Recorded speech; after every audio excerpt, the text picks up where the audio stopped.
दोस्तों, गद्दी के सेवादार चैनल पर आपका हार्दिक स्वागत है। आज हम बात करते हैं कि पूजा करने के बाद किन्हीं भाइयों की बाती पूरी जल जाती है और किन्हीं बहन भाइयों की बाती आधी जल करके रह जाती है।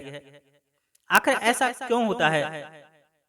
दोस्तों, मैं आपको बता दूं कि जब हम काफी लंबे समय से पूजा कर रहे होते हैं तो हमारी पूजा हमारे इष्ट तक पहुंचने लग जाती है और उनकी ऊर्जा हम तक आने लग जाती है।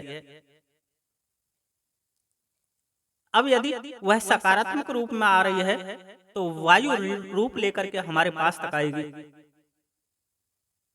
और कोई नकारात्मक शक्ति के रूप में आ रही है तो वह अग्नि तत्व लेकर के हाजिर होगी। यदि वह देव की कृपा है तो शीतल वायु के रूप में आएगी, और यदि कोई भूत प्रेत की ऊर्जा है तो अग्नि तत्व लेकर के आएगी। अब यदि वह देव शक्ति है या सकारात्मक शक्ति है तो वायु रूप में आकर के उस दीपक की अग्नि से टकराएगी, और जब अग्नि और वायु आपस में एक दूसरे से टकराएंगे तो वायु अग्नि को बल देगी, और जिसमें लग रही है अर्थात बाती में लग रही है उसको पूर्णतः जलाएगी। इस तरह हम कह सकते हैं कि दीपक की बाती का पूरा जल जाना शुभ होता है। यह हमारे इष्ट की ऊर्जा का हम तक आने का संकेत है। वहीं यदि दीपक की बाती आधी जलकर बुझ रही है तो यह नकारात्मक शक्ति का उस घर में वास होने के लक्षण है। यह इस तरफ इशारा करता है कि आपकी उस पूजा को कोई प्रेत ग्रहण कर रहा है, क्योंकि आपके दीपक की प्रज्वलित अग्नि को उस नकारात्मक ऊर्जा की में प्रचंड अग्नि की प्रचंडता ने बुझा दिया। क्योंकि जब अग्नि की प्रचंडता से टकराएगी तो जल रही अग्नि को बुझा देगी। इस वजह से हम कह सकते हैं कि बाती का आधा जलना अशुभ है। यह दीपक की ऊर्जा या दीपक की लौ को नकारात्मक ऊर्जा ग्रहण करने के संकेत हैं। यह आपकी पूजा को प्रेत ग्रहण करने के लक्षण हैं। क्योंकि दोस्तों, आध्यात्म भी विज्ञान से ही जुड़ा हुआ है, सिर्फ समझने का प्रयत्न करना चाहिए।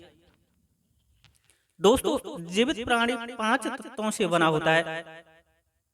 छित जल पावक गगन समीरा पंच तत्व बना शरीरा। वहीं ये देव या पारलौकिक शक्तियां सिर्फ 2 तत्वों से बनी हुई होती हैं, अग्नि और वायु। जब इनमें अग्नि तत्व की प्रधानता होती है, अर्थात जिनमें अग्नि तत्व की प्रधानता होती है, वह तामस गुण वाली शक्ति होती है, जिन्हें हम 2 भागों में विभक्त कर सकते हैं। एक है निम्न योनि की शक्तियां, जिन्हें हम प्रेत व 50 योनि की शक्ति कह सकते हैं, और एक है देव कैटेगरी की शक्तियां, जो कि भगवान शिव के अंश से अवतीर्ण हुई हैं, जैसे भगवान भैरव, माता काली व उनके गढ़ व शिवकाएं। और जिनमें वायु तत्व की प्रधानता है वह वे शक्तियां हैं जो देव योनि की हैं या देव गुणों को धारण करती हैं, जो शीतलता को धारण करती हैं, और शीतल गुण होने के कारण ही इनको देवता कहा जाता है। पर आती दोनों ही पारलौकिक शक्तियों के अंतर्गत हैं। क्योंकि दोस्तों, आपने देखा होगा कि यदि कोई देव शक्ति आपसे नाराज हो जाए तो आपके साथ वही सब घटने लग जाएगा जो कि एक नकारात्मक शक्ति आपको प्रभाव देती है।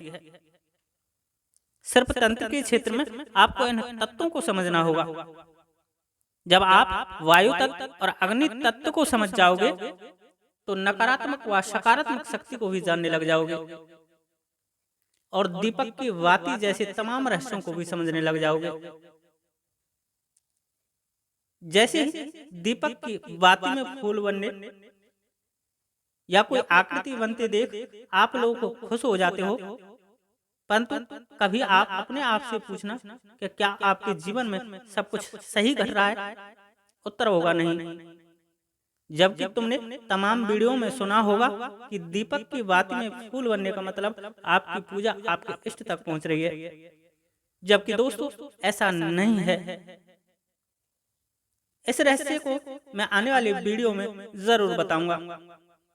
यदि आप जानना चाहते हो कि आपके दीपक में फूल बनने का क्या रहस्य है और आपके दीपक की ज्योत पर कौन सी शक्ति विराजमान होकर आपकी पूजा ग्रहण कर रही है, तो जानने के लिए चैनल को सब्सक्राइब जरूर कर लेना।